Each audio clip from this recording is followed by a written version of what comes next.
Hi, today I will be presenting the folktale of Momotaro the Peach Boy, which is a traditional folktale from Japan.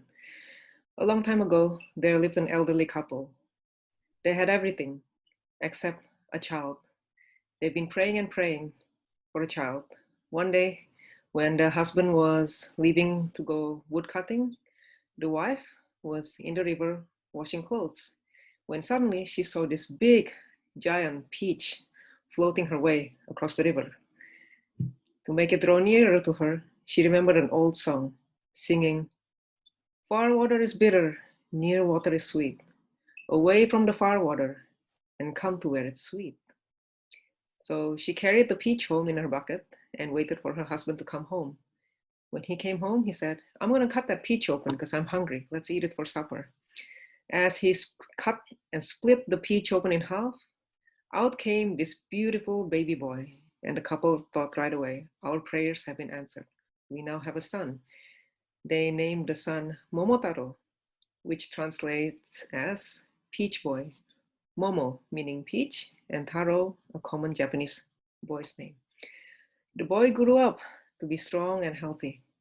One day when he was 15, he said to his parents, "Mother, father, you've done a great job of being my parents. Now it's time for me to go and venture out for battle to the island of the demons, or Onigashima, where I will battle demons and reclaim what was stolen from us, from our people, from our land by them."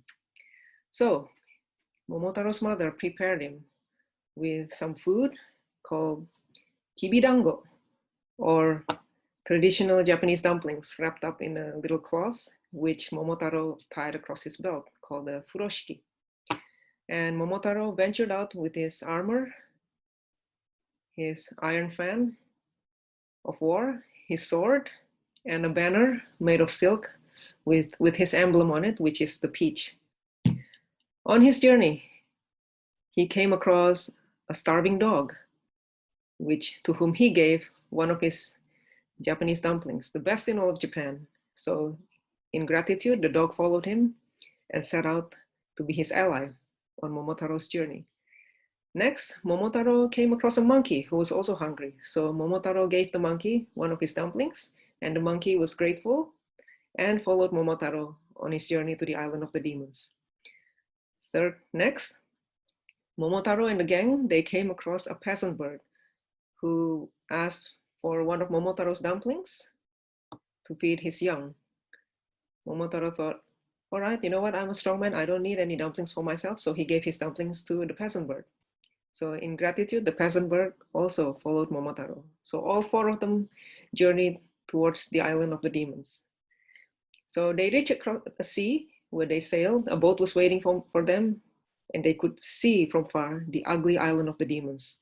As they sailed and was getting near, Momotaro sent the peasant bird to fly and reach the demon master, the demon king in the island, to warn him that Momotaro and his warriors are coming for battle. So you better surrender and break your horns and give back the treasure you stole from us.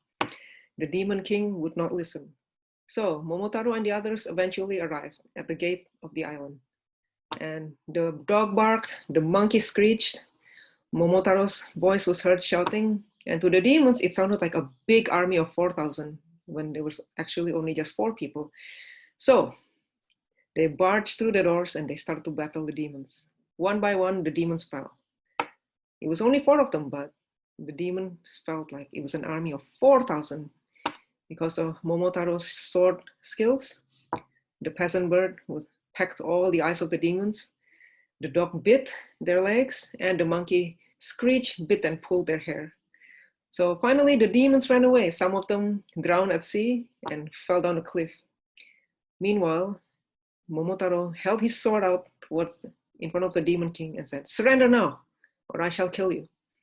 The demon king fell on his knees in front of Momotaro, broke his horns, and surrendered all the treasure that he stole from all the people of Japan. And the demon king was forever locked in that island, seen or heard no more. Momotaro returned home with the dog, monkey, peasant, and the box of treasure.